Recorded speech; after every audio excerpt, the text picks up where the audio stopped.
Hey, what's going on, guys? My name is Asian Psycho, and I'm going to be bringing you guys another review. This time it's going to be on the all-new NX standard weapon. This time it's an assault rifle, another one anyway, and it's called the G11.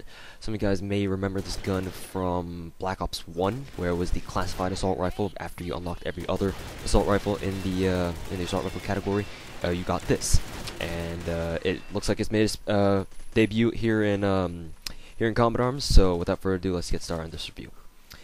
Now, first of all, general impressions is that it's a very good assault rifle. After a few games with it, I feel like it's a very usable assault rifle. It's definitely very unique, and I'll get to that in a little bit, but just remember that it's a very unique assault rifle. I mean, the G11 by its appearance alone is pretty weird, but let's see why it's such a good assault rifle. Rank unlocked. Obviously, there's no rank because it's NX. It's NX standard. As right now, for the next week or so after posting of this video, probably it is 20% off on NX. So around 10k for 90 days and around 20k for permanent, or I should say under 500. Anyways, the cost aside, the damage on the G11, Nexon has given the G11 a 39 damage rating. Now, this is only 1 point higher than the M4A1 and the same damage rating as you would see on the M416 CQB. Now, speaking purely damage-wise, I think that the G11 feels a little bit less powerful than the M416 CQB.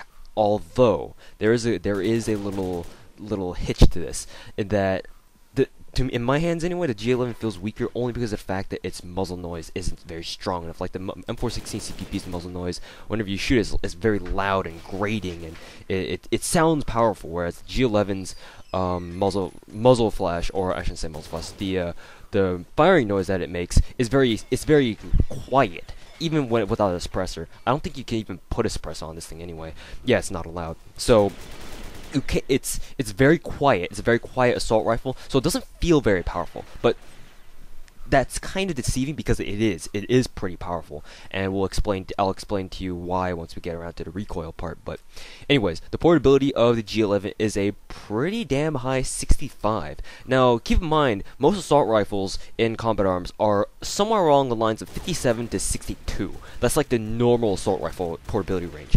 Keep in mind that the M416 CQB has a very high portability rating of 66. This is only one off of that. So even though it looks like the fucking people call it the mailbox gun for a reason, it's surprisingly fast. So for an assault rifle, you can't really complain about its portability because it's one of the best, or it's one of the better ones out there. The rate of fire on the G11 is a 74, so it's pretty standard. It's pretty fast, and nothing really too special about that. The accuracy on the G11 is at a, I guess you could say, kind of average 83. I mean, most of the M4 variants have like 80, 81 accuracy, so this is more accurate than the rest, and obviously it's not as accurate as, like, say, the G36 or AK series, so the G11 isn't as accurate as those, but still pretty accurate. The recoil is what really makes the G11 shine. Though, of course, as always, there is a hitch to that as well. The recoil rating on the G11 is a 67. Now, you might be thinking to yourself, well, that's a really high recoil rating, you know? Like the M4A1 only has a 60 rating, 60 recoil, whereas the M416 has like a 62 recoil. So, what is the deal with you saying it has a low recoil rating? Well, I'll explain to you why. The recoil on the G11, while it may be numerically very high, it only applies to the hipfire spread, and within that, I think that, or in my opinion anyway, in using the G11's recoil while firing, the rate at which the hipfire box spreads out, or blooms, as a correct terminology would state, is very fast. So yes, in that sense, the recoil is very high. The G11's hipfire spread, it does expand pretty quickly, but that doesn't really give you the whole picture. The maximum hipfire spread for a G11 isn't all that bad. It's only slightly bigger than the M416 CQBs, and on top of that, the in-scope recoil is very, very low. You can fire the first 3 or 4 bullets straight, like just hold down the left trigger and or left click, and you can just spray those bullets full auto, and it'll just go straight up. That's all it'll do. On top of that, each bullet you fire, the view kick on while you're ADSing through its scope, it does have a forced ACOG scope, but mind you, is very low. It's comparable to the M14's view kick if you put an ACOG on it and you tap fire with it, or you can only tap fire, it's rate of fire too slow anyway. It's kind of like that. If you've ever used M14 before and you've slapped on like the ACOG scope, the view kick is kind of like that, but maybe even less, because you can spread a G11 while ADSing really easily. It's disturbingly easy. Anyways, so that's that about the recoil. So keep in mind the spread, hipfire spread of G11 isn't that great. It's mediocre at best, but the ADS recoil, the recoil that you see when you aim down sights with the through the scope, right click, in case you guys don't understand, and you spray, hold down your left click, and the recoil you see there is basically the defining factor of the G11's recoil. That's why I say its recoil is overall very low. While in the meantime, Nexon is derping around over there in their Los Angeles headquarters saying, "Oh, we're gonna give this a 67 recoil just to make it seem like it's balanced." I don't know what they're thinking. Whatever. Nexon can go do what they want. As for recoil controllability, G11 is, in terms of ADS recoil, it's extremely easy to control the recoil. The recoil settling time is very fast due to the fact that the view kick on the G11 is very low on top of that. So overall recoil controllability is very easy. However, you may want to still be careful at close range when you need to hip fire. You know, if someone comes up to you with the P90TR and you need to hip fire them instead of ADSing at them, then, well, just be careful of that, because you're not going to win all the time for obvious reasons. It's an assault rifle. Tapfire ability, well, I've already mentioned this a little bit. The tapfire ability on the G11 is very, very easy. The reason for this is because the view kick is very small and very minimal, and that is why you can tapfire this very quickly. On top of the rate of fire on this thing is fast enough so that it allows for very rapid tapfiring. The tapfire on the G11, I would venture to say that it's almost as easy as the M4's is, if not as same as the M4A1's tapfire ability. So just keep that in mind. Sprint drawback. The sprint drawback on the G11 is, I wouldn't say it's average, but the recoil, the sprint animation is the same as the L85A1 mods. Like the animation of your character sprinting with the G11, it's kind of like that. So if you can imagine that kind of thing going on with the G11, or you can just watch the video and the gameplay, then you'll see it right there. I sprint around with it plenty of times.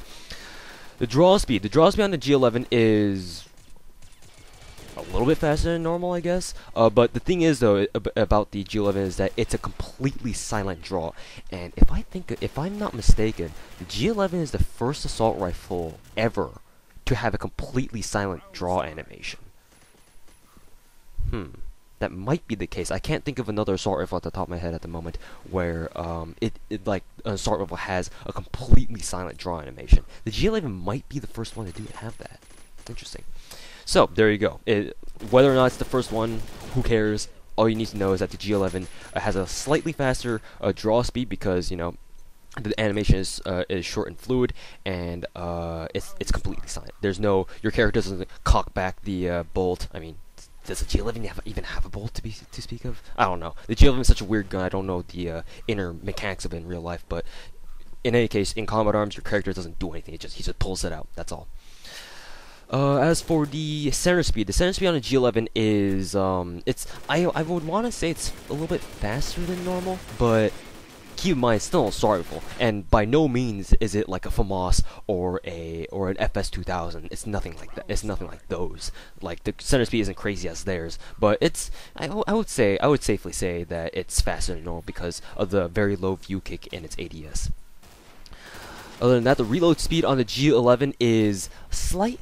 I wouldn't say it's faster or anything. Its reload speed isn't particularly fast. It's just interesting to watch. For me, anyway, it's pretty interesting to watch. If you guys have ever played Black Ops, the first one, not Black Ops 2, but the first Black Ops, or you've played it, or you've watched gameplay of people using the G11, the reload animation is similar to that, where the character pulls out the bullets from at the end of the barrel outside, like outwards, and then puts another, like, one of those, I don't know what you call them, it's not a magazine or anything, but another one of those clips back in through the muzzle again. I don't know, it's pretty weird, but that's what its animation looks like. Other than that, let's see here. Reload speed, fire mode. So the G11, if staying true to its original copy in real life, and to the Black Ops version anyway, I'm not trying to say Black Ops was the first game to introduce the G11, by no means am I saying that, but it's just the easiest kind of comparison parallel I can set up for myself. The G11 has a fully automatic capability, and it also has a 3-round burst, just like the G11 from Black Ops 1. To be honest though, obviously it's a lot easier to use the full auto on the G11 than it is to use the burst, for obvious reasons. I mean, who goes around bursting with assault rifles, right? But that's what it has. If you want to use the burst fire, then go ahead. It's just due to Combat Arms' nature and its gameplay mechanics, just going full auto is just much more convenient. But 3-round burst is there if you want to use it. The luck on the G18 or not G18, the G11. Hopefully, I haven't said G18 for the last minutes. Anyways, the G11, the luck isn't that high. I mean, in the Red Canyon gameplay, you probably saw me get a lot of headshots. I mean, I think at one point I got like a triple headshot feed. I would reckon that it's very accurate. It's accurate enough so that you can get headshots very easily. But as for just lottos, it's not very good at those. So don't depend on its luck. Ammo capacity. Now here's where the G11 is very, very strange as an assault rifle in Combat Arms. Its ammo capacity is the same as the P90s. The P90 series, except for the P90 Vipers P90TR and the P90TR SC, where it has 50 rounds in the magazine and 50 rounds in reserve. So technically speaking, you have less ammo overall. Like, you only have 100 bullets total, whereas a standard assault rifle in Combat Arms would come with 120. But that 50 round magazine, and you don't even need to use, or you don't even need to buy an Extended Mag 2 for it, that's pretty useful. I would say it's pretty useful because you can spray to your heart's content, I guess. But I mean, yeah, it's there. It's pretty. I don't want to say it's tactically advantageous because, I mean, you can always get like a UMP or an M6A2 and slap an Extended Mag 2 on it, and hey, you've got a 50 round assault rifle. But it's definitely interesting. It's very refreshing, I should say. So having a kind of a weird assault rifle ammo count like that it's pretty interesting. As for its key physical characteristics, just call it the mailbox gun. I've heard it. I don't know who originated that term. Probably most likely someone from the Call of Duty community. But just call it the mailbox gun. It's quite fitting. It looks like a mailbox. So yeah, mailbox gun. Aside from that, the muzzle noise. The muzzle noise is a very, very quiet firing noise. I doubt you can even hear it across like Showdown, which is probably the gameplay you're seeing in front of you right now. And you can't attach a silencer on. In fact, while we're on the topic of attachments that you can put on a G11, you can't put any. It's already got an integrated ACOG scope. You can't put a silencer on it, and obviously because it already has a 50 round magazine, you can't put an extended mag on it. So, you know, the G11, I guess you could kind of say it has an advantage over other assault rifles where you don't have to worry about putting it on any other attachments because it comes with a scope, which all assault rifles kind of pretty much need. It's quiet enough so it doesn't need a suppressor, and it comes with 50 rounds. So I mean, what more could you ask for, right? Or unless you prefer the iTech, but who cares? Screw you. That's the I guess that's the muzzle noise. Is very quiet enough so you don't need a suppressor. I've already repeated that multiple times, so you guys are probably sick of me hearing that. Detachment options, like I said, we already mentioned that right now. Can't attach anything. Fire team worthy? I don't know, really. Obviously, because I'm getting this review out really quickly, I haven't really used it for fire team. Am I going to? Maybe not. But I would not really think of it as a really good assault rifle because first of all, it comes with 20 bullets. So I don't really know if you want it, if the G11 is the best gun for that. I mean, it does have 50 rounds per magazine, so you could spray a lot, but I mean, it still has 20 less rounds. On top of that, it's not very strong per shot. So zombies, it might take a little bit longer for you to take out zombies with the G11 than you would with, like, say, you know, G36, something like that. So yeah. Quarantine. I mean, if you had to bring an assault rifle into quarantine, most of you guys already know by now that I'm not really too huge of a fan of using assault rifles in quarantine mode. But I mean, if you really need to, then I suppose the G11's considerable choice, because I mean it's really fast for an assault rifle because it's got 65 portability and it's got 50 rounds per magazine. So if you really need to, you can spray all those bullets out and keep zombies at bay. Though you need to keep in mind it comes with less ammo overall. So is that a good thing? I don't know. You guys decide for yourselves. As for my overall frank personal opinions about the G11, one more thing before I get to that though, however, is the fact that the only downside to the G11 is that on your HUD, it's pretty bulky. As you can probably see in the gameplay, it takes up a lot. It pretty much takes up the entire lower right hand corner of your screen, so your peripheral vision on your right hand side is going to be really blocked. And for someone like me who really depends on the peripheral vision to play like first person shooter games, that kind of, it does get on my nerves a little bit, but after playing with a while it eventually went away. But just know that the G11 is really bulky in your HUD, so just keep that in mind. Anyways, as for my very personal opinions, I think that the G11 is a really good assault rifle. If you're in the market for buying a new NX standard assault rifle, now might be a good chance to buy the G11 because, well, not only is it for sale, so it's 20% off, but also I suppose you could say it's a very good all-around assault rifle. I mean, hell, I always think of the G36 as a really good all-around assault rifle too. The G11 is not exactly G36 status, but for middle range, it dominates because of the very low view kick that you have with the G11 while you're ADSing. Like, just crouch down and aim down sights with the G11 and just spray, and you will mow people down, especially if they're trying to run away from you. If you guys don't know already, if you shoot someone in the back, your gun will do more damage, or they will take more damage. The G11 seems to do that really well. I'm not sure why, but it just does. Like, I have quite a few instances where I feel like I dropped people almost instantly when I knew they were at full HP, because I was shooting them in the back when they were running away from me, or if they didn't know I was there and I flanked them or something like that. I don't know. It's kind of like a weird quirk about the G11, but hey, I'll take it. So anyways, the G11 is a very weird assault rifle, but it's very good at the same time. It's got a pretty good hipfire spread for an assault rifle. I mean, it's not like an AK or something like that, by no means, no. But it's not exactly. It's a little bit heavier than like your M416 CQB. On top of that, it's got 50 rounds. It's very fast, and it just kills very quickly for some reason. I mean, you would think that with a damage rating of 39 and a rate of fire of 34, I mean, it basically has the same DPS as an M416 CQB, but G11 seems to kill a little bit more quickly than M416 CQB. That's just me. That could just be me being weird, but I'm really enjoying using the G11 because it's a very unique twist to all the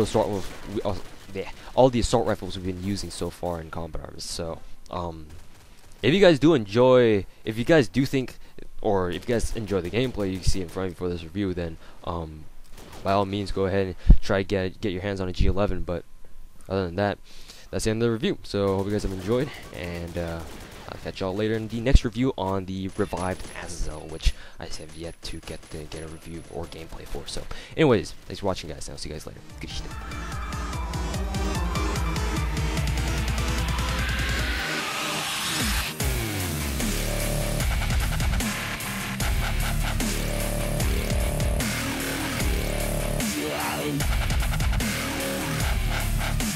Yeah.